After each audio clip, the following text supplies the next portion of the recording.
Where does banking stand today, and how has it reached this point? Fourth quarter 2008.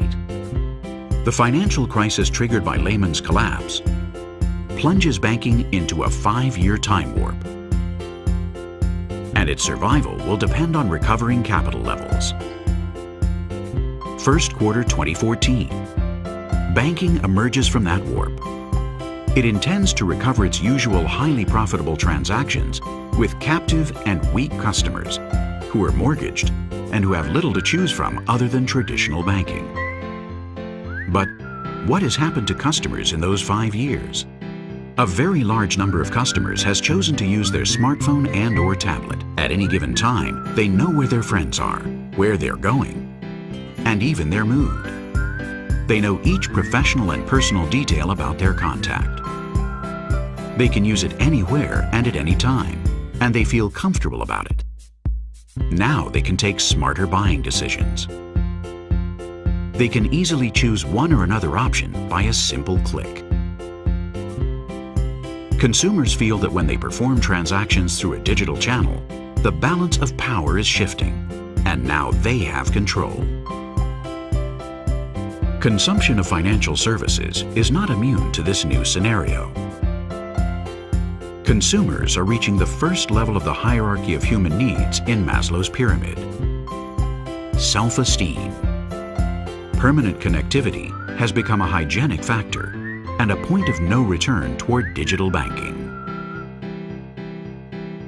What has happened to traditional banking in those 5 years? It has managed to survive, but it now faces unexpected problems. The customer's behavior has changed.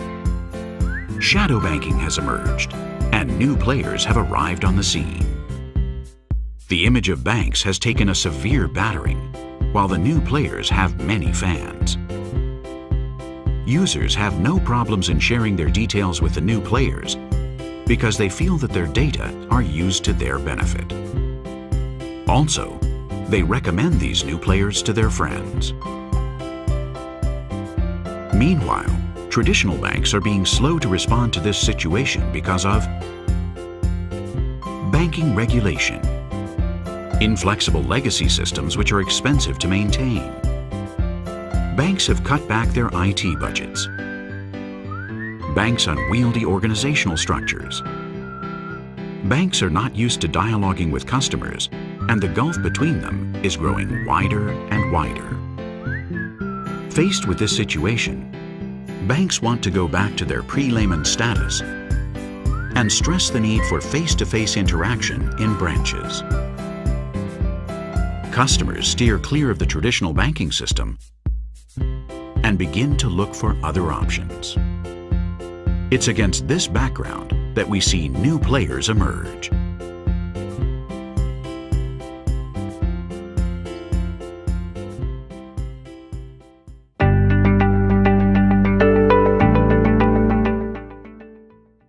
Banking is destined to become a utility if it doesn't take steps to redress the situation. How is the customer's behavior going to evolve in the coming years? Customer behavior is changing and will continue to change retail banking through the 4 evolutionary stages. First phase, Internet banking. Internet becomes the priority access point to the bank, and the branch becomes less important. Second phase, mass adoption of mobile devices. Through bank websites and apps, customers can meet all their banking needs except for cash transactions. Third phase, mobile wallet. This involves replacing the credit card with the cell phone and the gradual disappearance of cash and branches. If only 50% of cash transactions are replaced by electronic payments, the current model of branches and ATMs becomes economically unsustainable. Telephones are used as a channel for day-to-day banking, and the bank account becomes a commodity, which no longer requires a full banking license. And phase 4, everyone is a bank. Because cash disappears, banks lose their dominant position in retail banking. The usefulness of banking products is linked to the process of buying the product in question, in the right place, at the right time. And anyone has the opportunity of becoming a bank. For example, a business school, a travel website, or a furniture store, which directly finance their customers. If banks lose daily contact with customers at the expense of other operators such as telcos or internet giants, then they will be relegated to the position of utilities. The new value of banking is not so much being a bank, it's more a question of understanding the role its products play in the consumer's life and making these products available in the right place at the right time and in the right way.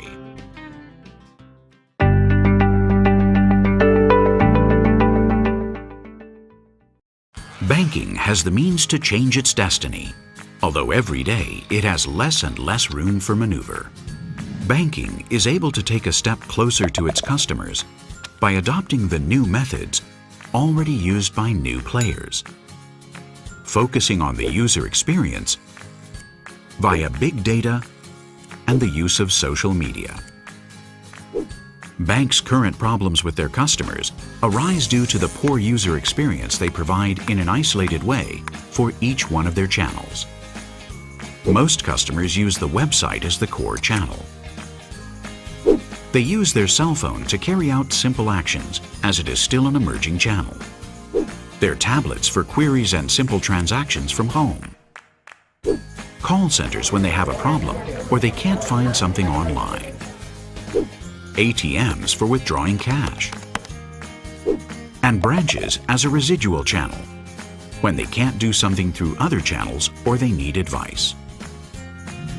Branches provide psychological support for elderly customers, but not for the rest of customers, the majority, who have less time and prefer the internet. Branches have to evolve toward a less branch philosophy, with more profitable and specialized branches, focused on advisory services and not on transactions. In the long term, only a small number of flagship-type centralized branches will remain. ATMs will continue to exist as long as physical money continues to circulate, but cash will probably be phased out at some point over the next 10 years. In the near future, ATMs will probably be integrated with cell phones until they end up fading out of the picture. However, thanks to technology, consumers are starting to use new practices to purchase or hire a service. They have access to much more information, allowing them to compare products easily, to receive customized offers while they're buying, and lastly, they quickly tell other people about their user experience. Banking needs to advise their customers at that initial stage, enrich their offering during the buying process, and help them to easily recommend their experience. As things stand today, it doesn't do any of these three things. Big data is becoming a competitive advantage in all sectors. In addition to this, storage and computing costs have also fallen significantly, turning big data into smart data as a differential element. Banks have more valuable details about their customers than any other company in any other sector. And one way to fight off these new players is monetizing this information.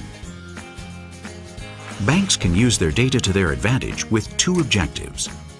One, to improve their customer segmentation, to be more operational, or to optimize income from services. Two, to propose products from other sectors to their customers. Meanwhile, social media now have a massive presence, and customers now hope to use them to find their bank. This is an ideal opportunity to bridge the gap between the bank and the customer, because it allows the bank to have a better understanding of customer needs, to provide them with a better service and assess their risk more easily. They can be used as an additional low-cost distribution channel. They provide a higher level of security and communication, which means a better service for customers.